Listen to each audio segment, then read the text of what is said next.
My Aunt Judith was a fantastic person who really, in the end, was in charge of everything together with my mother.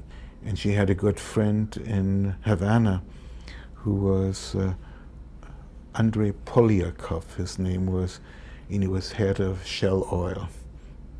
And the Polyakovs then rented a large apartment for us overlooking the tennis club in Vidado, which was the choice area, and the ocean.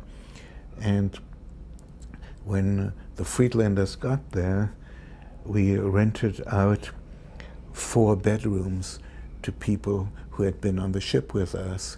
My mother would cook, and 3 members of a string quartet lived with us, and every Wednesday evening it was Musikabend at the Friedlanders.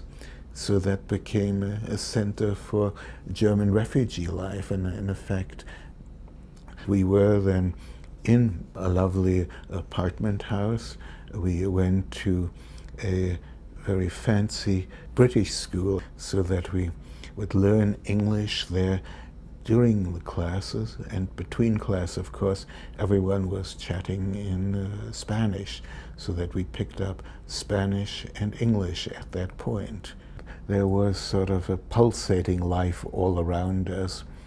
We could go to movies finally again. I mean, we couldn't in Berlin. And since there were a lot of English imports, so that we could get our cowboy and gangster movies, so to us it was fun, and started making friends, acquaintances. And Cuba then was a very good place for us to live.